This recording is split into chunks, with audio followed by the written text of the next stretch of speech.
అందరికీ నమస్కారం. మీడియా మిత్రులకు, పాత్రికేయ సోదరులకు, ఎలక్ట్రానిక్ మీడియా మిత్రులకు అందరికి కూడా పేరు పేరున స్వాగతం. సాంప్రదాయని సుప్పిని శుద్ధపూసని మార్చి 6వ తేదీన ప్రపంచవ్యాప్తంగా రిలీజ్ అవుతోంది. ఈ సినిమాని బన్నీవాస్ గారు అలాగే వంశీ నందిపాటి గారు వాళ్ళ ఆధ్వర్యంలో ఇది ముందుకెళ్తా ఉంది ఈ సినిమా. సో ఒక లక్కీ కాంబినేషను వాళ్ళది ఈటీవీది. సో అదే ప్రాసెస్లో వెళ్తూ ఉంది. ఈ సినిమాకి అన్నీ కూడా నేచర్ ఏమనుకుందో అదే జరుగుతూ వెళ్తూ ఉంది. వాస్తవంగా ఈ సినిమా నేను స్టార్ట్ చేసింది మాత్రం థియేటర్కేనండి. సాయి గారు అంతే కదా. సో థియేటర్కే స్టార్ట్ చేశాము. అంటే ఏమవుద్దంటండి, ఈ కథకున్న గుణము, న్యాయంగా మాట్లాడుతున్నాను నేను, ఈ కథకున్న గుణము కథ తెలియకూడదు. ఈ జానర్కే ఉన్న గుణం అది. దాన్ని మనం కథ చెప్పినప్పుడు ఎంజాయ్ చేసిన విధానము మళ్ళీ నువ్వు రేపు పొద్దున్న థియేటర్లోకి చూసేటప్పుడు ఏంటంటే అతను చెప్పింది తీశాడు, ఇలాంటి ఫీలింగ్ వస్తాయి. ఇది నిజం. కానీ ఈ సినిమా ఏదైతే ఈటీవీ విన్కి చెప్పామో అది మాత్రమే తీసాం. ఎక్కడా కూడా సినిమాలో ఒక కొంచెం ఎక్కువ కొంచెం తక్కువ అనేది ఉండదు. వాళ్ళకి ఏదైతే చెప్పామో అదే తీసాం. ఇందులో వాళ్ళకి చెప్పిన ఆర్టిస్టుల కన్నా కూడా చాలా పెద్ద ఆర్టిస్టులను పెట్టాను ఈ సినిమాకి. ఎందుకంటే సినిమా అనేది థియేటర్ ఎక్స్పీరియన్సు 1,00,000 ఓటీటీలు వచ్చినా పని అవ్వదు.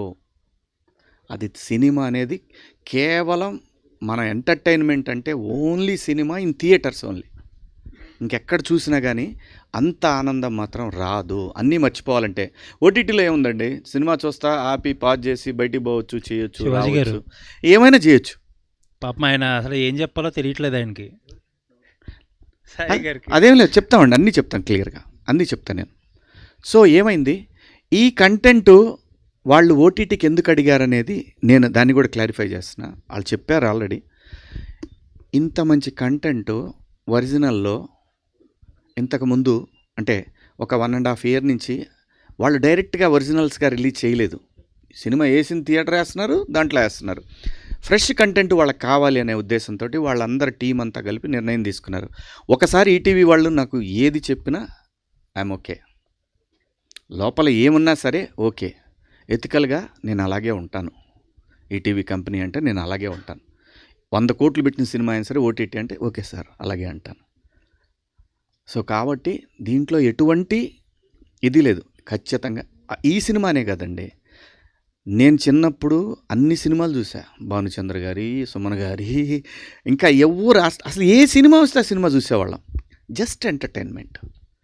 సో కాబట్టి ఓటీటీ థియేటరు అనేది లేదు. థియేటర్ ఎక్స్పీరియన్స్ వేరు. ఆ ఎక్స్పీరియన్స్ని ఈ సినిమా మీకు 100% ఇస్తుంది.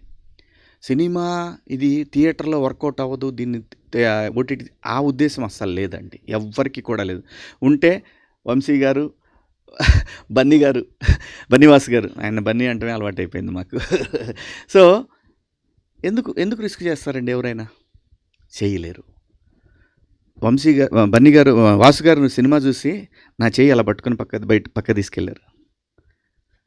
చాలా మంచి సినిమా తీసామన్నా, చాలా క్వాలిటీ ఫిల్మ్ తీసామన్నా అన్నారు. లేకపోతే సినిమా చూశారు బాగుంది అని నేను వెళ్ళిపోతారు కదా. వంశీ గారికి అంతకుముందు చూపించినప్పుడు ఏంటి, జస్ట్ ఊరికే రష్ చూపించాం. కాపీ వచ్చినాక చూద్దామన్నారు. కాపీ వచ్చినాక చూసారు. ఇప్పుడు ఎలా ఉందండి వంశీ గారు అన్న, బాగుందండి అంతే. ఎవరెవరు చూసారు, మీరు వచ్చారు, వంశీ గారు, అనిల్ గారు, అలాగే ఈటీవీ ఫ్యామిలీస్ అందరూ చూసి, మా ఫ్యామిలీసు, మా టెక్నీషియన్ ఫ్యామిలీస్ అందరూ హిలేరియస్గా ఎంజాయ్ చేసిన తర్వాత ఒకటే ఆలోచన, అంతే, ఇంకా రెండో మాటే లేదు, థియేటర్కి వెళ్ళిపోదాం. ఏం సాయి గారు, పక్కా ఇదే అండి. ఇందులో ఏమీ మేనమేషాలు ఏమీ లేవు. అసలు ఒకటండి, బాలేకపోతే నేనే ఒప్పుకోను. ఏంది, మన బిడ్డ అయితే మాత్రం బాలేకపోతే ఎలా, దాన్ని ఆ లెక్కలో ఎలా చూస్తాం, చూడలేం. సో ఇంత మంచి సినిమానే థియేటర్కి తీసుకొస్తూ ఉంది. చాలా, నేను ఎక్కడా కూడా ఇంత కూడా లోపల గుండెల్లో ఎంత బాధ ఉన్నా కూడా నేను ఎక్కడా కూడా ఏమో సినిమా నిర్ణయమేనేమో ఓటీటీకి వెళ్ళటం, ఓకే అలాగే వెళ్దాం. మళ్ళీ అది ఎలా వచ్చి మళ్ళీ థియేటర్కే వచ్చింది సినిమా. సో సినిమాకి ఎప్పుడు ఏం కావాలో అదే జరుగుద్ది తప్ప మనం ఏం ఊహించుకున్నా జరగదు. సో అలా ఈ సినిమాకి జరిగిందండి. ఒక మంచి సినిమా, గ్యారంటీగా పక్కాగా ప్రతి ఒక్కళ్ళకి నచ్చే సినిమా తీసా. ధైర్యంగా ఇది నేను తీసిన సినిమా అని చెప్పుకోవడానికి ఏ మాత్రం చిన్న ఆలోచన కూడా మీరు కూడా మీ మన్ననలు అయితే గ్యారంటీగా పొందుతాను. మంచి సినిమా తీసామనే మాట అయితే వస్తూ ఉంది.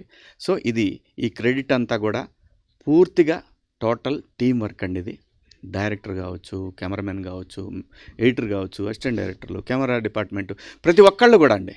ప్రతి ఒక్కళ్ళు నాకు ఫ్రీడమ్ ఇచ్చినటువంటి ఈటీవీ కావచ్చు, అందరూ ప్రతి ఒక్కళ్ళకి ఈ క్రెడిట్ వెళ్తూ ఉంది. ఆర్టిస్టులుగా లయ నిజంగా ఆమెకి మేము ఇచ్చిన డేట్లు చాలా తక్కువ. 20 డేస్ అయినా ఇచ్చాం. ఆవిడ ఎన్ని రోజులు చేసిందో ఆవిడకి ఒక రోజు లేకపోయినా కానీ వచ్చి లొకేషన్లోనే కూర్చునేవాళ్ళు. సో షూటింగ్కి కరెక్ట్గా 6:30కి 7కి షార్ట్ తీయాలంటే లయ ఇలా 6:30కి షార్ట్ తీస్తున్నాం మనం అంటే 4:30కి వచ్చిన రోజులు చాలా రోజులు ఉన్నాయండి. సో అంత ప్రేమించి చేసాం ఈ సినిమాని. అందరూ అలాగే చేస్తారు, అందరిలాగానే మేము చేసాం. డెఫినెట్గా రేపు 6వ తారీఖున, మార్చి 6వ తారీఖున ప్రపంచవ్యాప్తంగా థియేటర్లోకి వస్తూ ఉంది.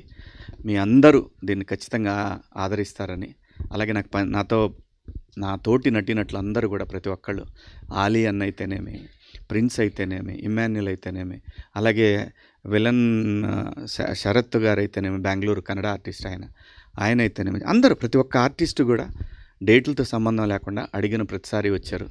అలాగే ఈరోజు రోజా ఉన్నా కూడా ఆలీ అన్నకి ఫోన్ చేసి, అన్న మీరు వస్తే బాగుంటుందన్న అంటే ఆయన వచ్చేసారు. అది కూడా నాకు అనిపించింది లోపల, ఆయన ఉపవాసంలో ఉన్నారు, ఏమో అల్లా బ్లెస్సింగ్స్ ఉంటే వస్తాడు అనుకున్నాను. వచ్చేసాడు అలీ అన్న కూడా. సో ఇంతమంది బ్లెస్సింగ్స్ ఉన్నాయండి ఈ సినిమా. దీనికి 1.5 year కష్టం.